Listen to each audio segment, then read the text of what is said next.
All right, here we are back, episode 5, and this is part 2.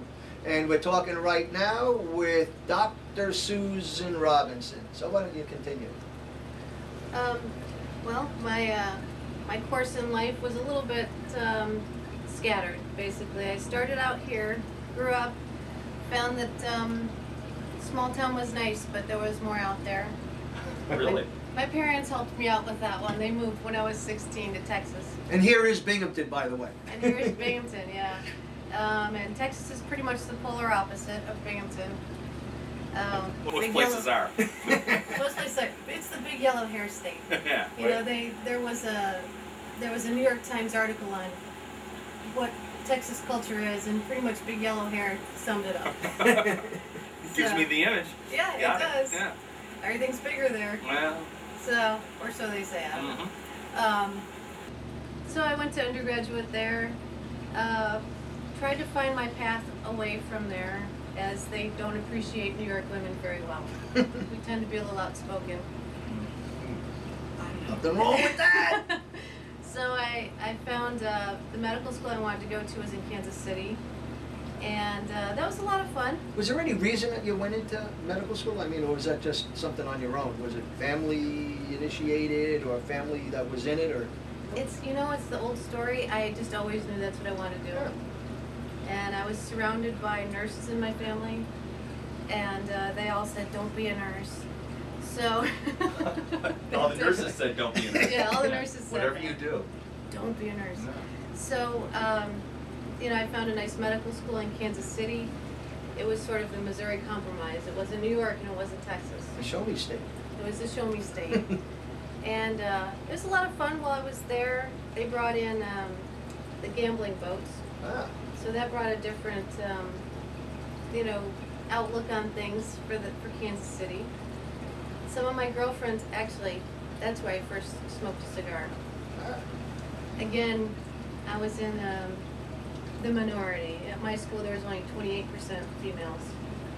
So we tried to show that girls could do pretty much anything the boys could do, you know.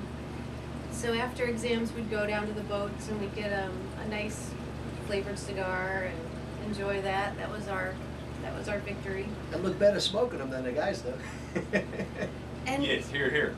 and the guys, some of the guys joined in, you know, but it was pretty much a girl thing for us.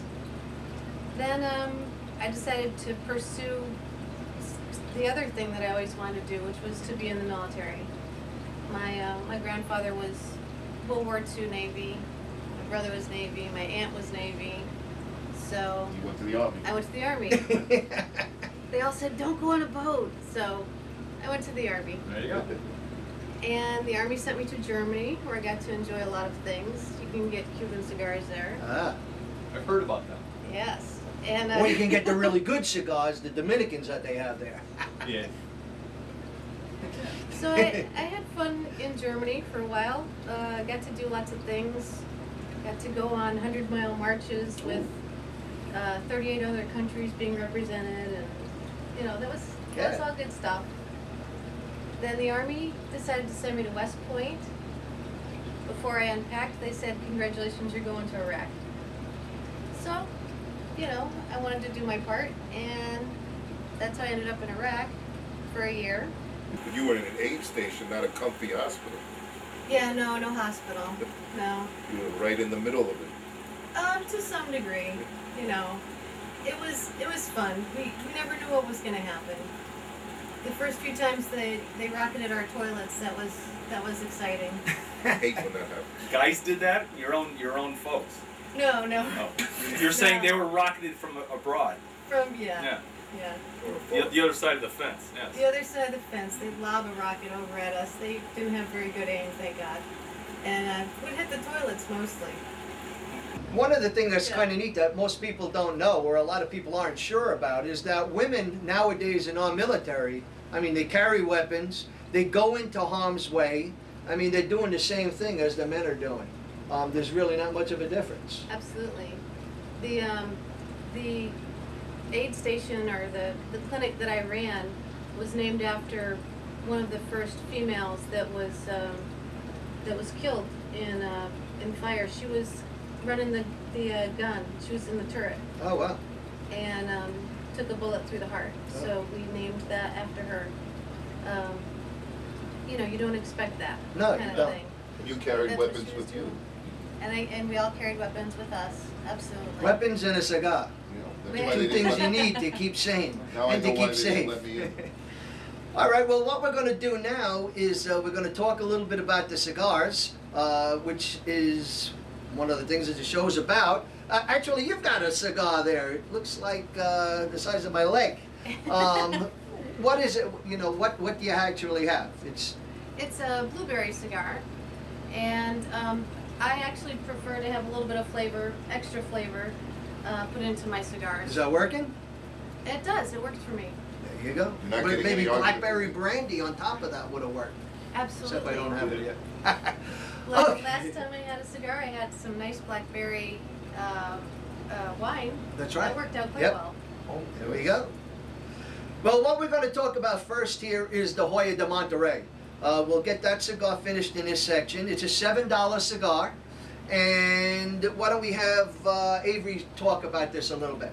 Well, I'll tell you something. It's a good thing we do this blind because the only other Hoya de Monterrey I smoked, and I don't think it was this exact cigar, someone offered it to me. They got it as a gift. They said, here's a cigar I like. And I found it quite mediocre.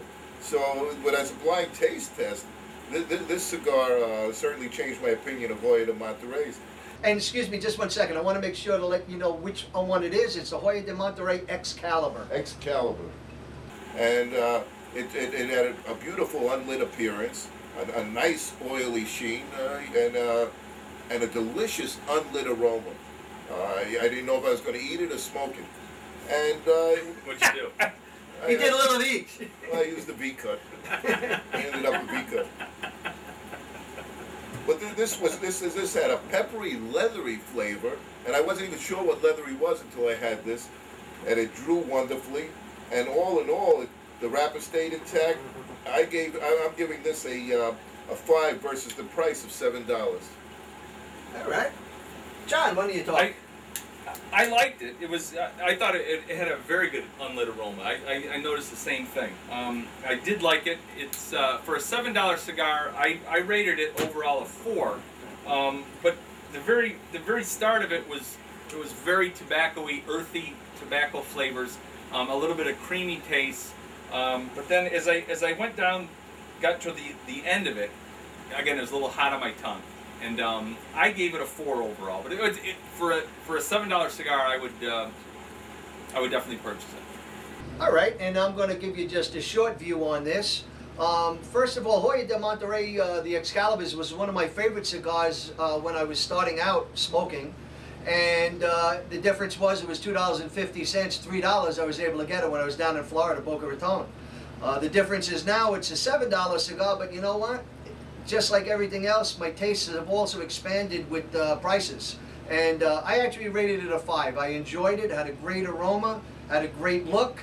And I'm not quite as fancy as these guys yet. If you noticed, each of these episodes that they're doing, now they're tasting vanillas, they're tasting leathers, they're tasting creams. One of these days I may just have a dead tongue, I'm not sure. But that's, I rated it a 5, so we've got ourselves a 5, a 5, and a 4. So that's a pretty darn good rating in anybody's book. What we're going now is to cut to part 3 of episode 5. Be back in just a moment.